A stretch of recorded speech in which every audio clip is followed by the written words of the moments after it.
Hello students, welcome to my channel English with Vivek. Today we are going to learn the ball poem from class 10th CBSE. So let's get started. A boy loses a ball.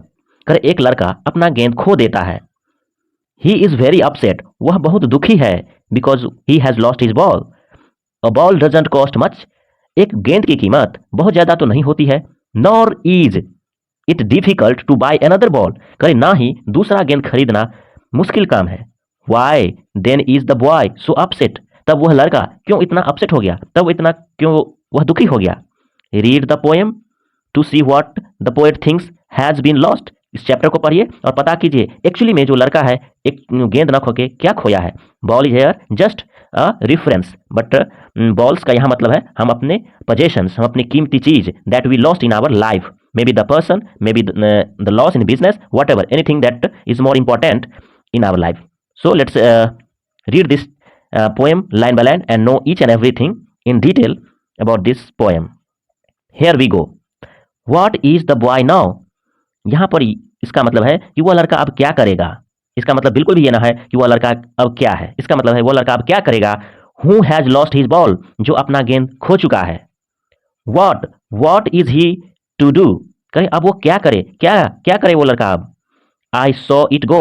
यहाँ पर writer है वो बताते हैं कि मैं, आई मतलब मैं, ने देखा. क्या देखा.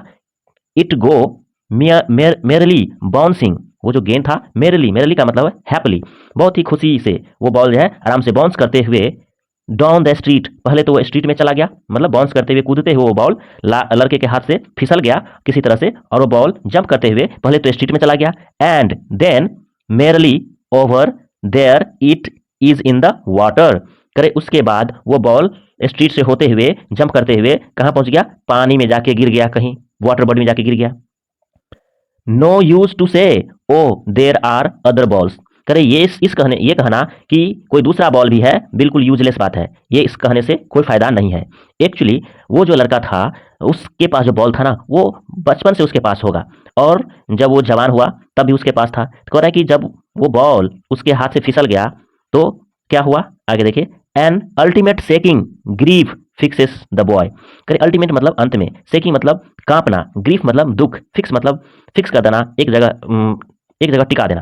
कह रहा है कि जो फाइनली जो बॉल जब चला गया वाटर बॉडी में तो उस लड़का जो है कांप उठा, काफी दुख उसको पहुंचा, सदमा पहुंचा, और वहीं वो फिक्स होके रुक गया, मतलब एक जगह खड़े हो गया.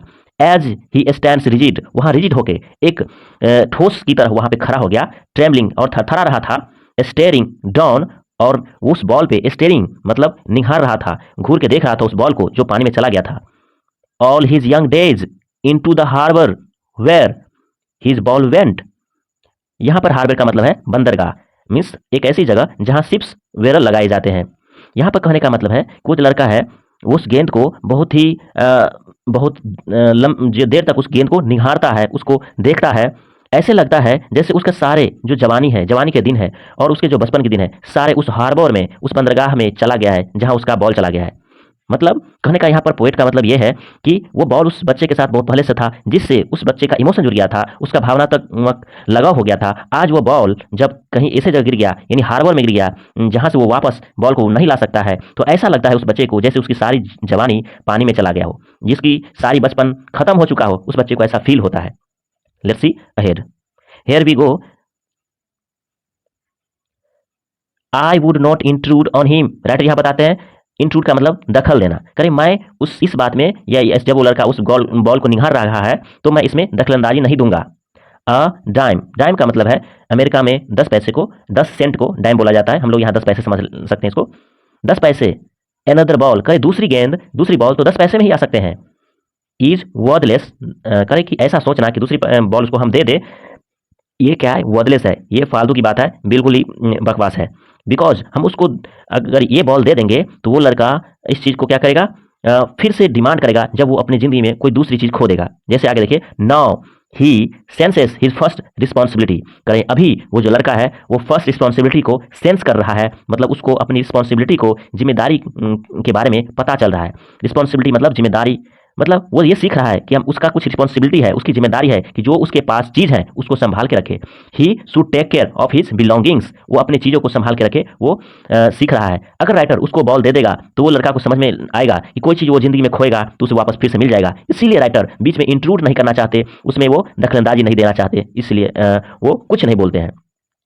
इन a world of possession, possessions का मतलब है कि आपके पास बहुत सारा चीज होना, पास में बहुत सारी चीज होने को बोलते हैं पजेशन। मतलब ये दुनिया ना पजेशन से भरा हुआ है। लोग ये चीज चाहते हैं, वो चीज चाहते हैं, मतलब हर प्रकार की चीज लोगों को चाहिए। मतलब ये पजेशन भरी दुनिया में, इस मेटेरियलिस्टिक दुनिया में जहां लोग मेटेरियलिस्टिक चीजों के लिए आगे पीछे लगे हुए हैं, पीपल विल टेक, करें इस दुनिया में ना जहां लोग इस चीजों के लिए पड़े हुए हैं, हर चीज पाना चाहते हैं, उस दुनिया में ना पीपल विल टेक, लोग ले लेंगे बॉल्स, आपसे बॉल ले लेंगे। Balls will be lost always, और आपका गेंद हमेशा खो जाएगा। लिटिल बॉय देखो इस दुनिया में लोग तुम्हारे बॉल ले लेंगे। यहाँ बॉल का मतलब क्या है कि आप जो भी आप पास में, आपके पास में होगा उसमें से बहुत सारी चीज आप खो देंगे, कभी खो देंगे या कभी कोई दूसरे दूसरे व्यक्ति ले लेगा, हड़प भी सकता है, किसी तरह से वो आपके सामान चुरा भी सकता है, या आप अपनी बेसिक कीमती चीज को खो भी सकते हैं। मे बी कोई पोजेशन है, कोई चीज खो सकते हैं, या कोई अपने लव्ड वन को, अपने परिवार में हो सकता है, किसी प्यारे इंसान को भी आप खो सकते हैं। तो कह रहे हैं कि ये सब चीज आपकी लाइफ में आता ही हो रहेगा हमेशा। And no one buys a ball back, और जब कोई दूसरा व्यक्ति आपसे बॉल ले लेगा, आपकी संपत्ति ले लेगी, या फिर कोई कहीं आपको लॉस लग जाएगा तो कोई दूसरा उसकी भरपाई नहीं करेगा, न तो वो आदमी आपको कोई चीज, वो चीज वापस खरीद के देगा। यही चीज लड़का रिस्पॉन्सिबिलिटी सीख रहा है कि उसको कोई फिर वापस, इसलिए राइटर बोले थे कि राइटर ने वहां पर बीच में दखलंदाजी इसलिए नहीं करे थे क्योंकि वो फील कर सके कि कोई दूसरा आदमी हमें हेल्प नहीं करेगा जब हम खो देंगे इसको। मनी इज एक्सटर्नल, यहाँ बता रहा है कि मनी एक्सटर्नल है, यानी हम कोई जो अपनी बेशकीमती चीज को खो देंगे तो हम उस चीज को फिर से वापस नहीं पा सकते हैं। भले ही हम उस बॉल, दूसरी बॉल भरी खरीद ले, लेकिन उसके अंदर जो इमोशन है, जो उसके अंदर प्यार है, उसके अंदर जो हंसी है, दुख है, उस चीज को हम खोना, उस चीज को हम पैसे के थ्रू नहीं पा सकते। बॉल तो हमें दूसरी मिल जाएगी, चीज तो हमें दूसरी मिल जाएगी, बस उसके अंदर इमोशन, जो हमारा लगाव है, वो चीज हमें वापस नहीं मिलेगी पैसों से। ही इज लर्निंग, वो लड़का अभी सीख रहा है। क्या सीख रहा है? वेल बिहाइंड, अपने आंखों के पीछे अच्छे से सीख रहा है। क्या? हिज डेस्परेट आइज, अपने डेस्परेट का मतलब है बहुत ही बेचैन भरी आंखों के पीछे वो लड़का ये सब सीख रहा है। और ये सब तो सीख रहा है, और आगे क्या सीख रहा है?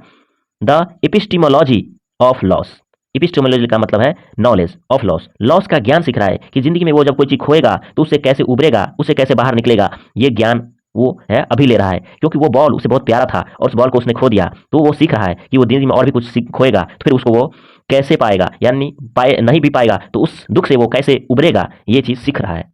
हाउ टू स्टैंड अप, वो सीख रहा है कि जब वो बॉल खो जाए, जब अपनी कोई प्रीसियस थिंग वो खो दे तो फिर वो कैसे उससे उबर जाएगा, उससे कैसे ओवरकम करेगा, ये सीख रहा है।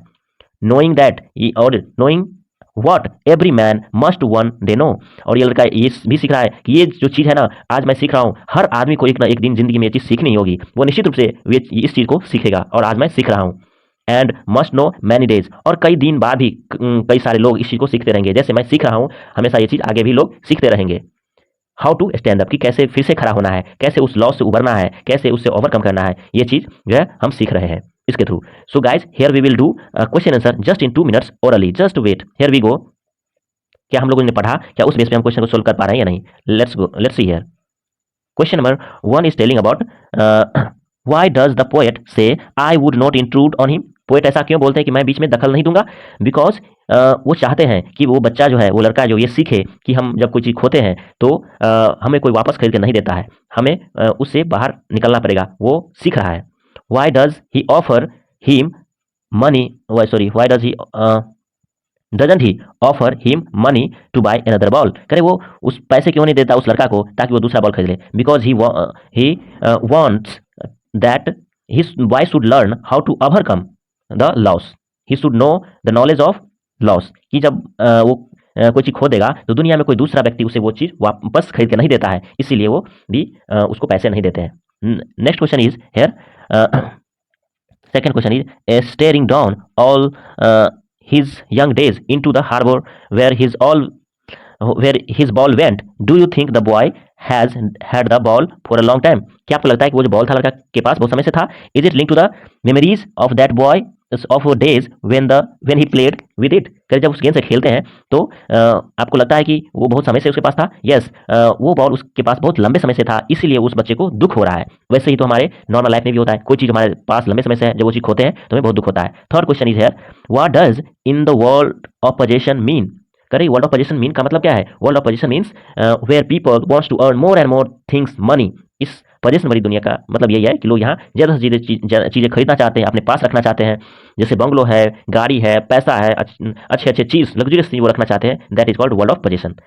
आगे यहाँ दिया गया है 4 नंबर में, do you think the boy has lost anything earlier? क्या इससे पहले भी लड़का कुछ ही खोया है? नहीं, इससे पहले कुछ नहीं खोया है, because he is sensing the responsibility first time. वो फर्स्ट टाइम ही रिस्पॉन्सिबिलिटी को जान पा रहा है, इससे पहले वो कुछ नहीं खोया है।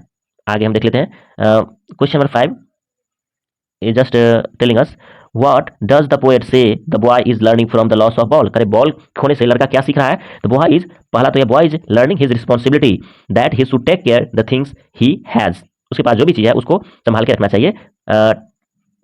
Try to explain this in your own words. चलिए ये हो गया। अगला क्वेश्चन है हैव यू एवर। चलिए ये तो आप खुद ही से कर सकते हैं, इसको जरूरत नहीं पढ़ाने की। That is not important for your question answer. Anyway, I think I could make you understand, guys. I will give you a detailed answer in another video. Thanks for watching this video. Thanks a lot. I am recording this video first time, so I'm sorry I made some mistakes. Have a good day. Bye bye.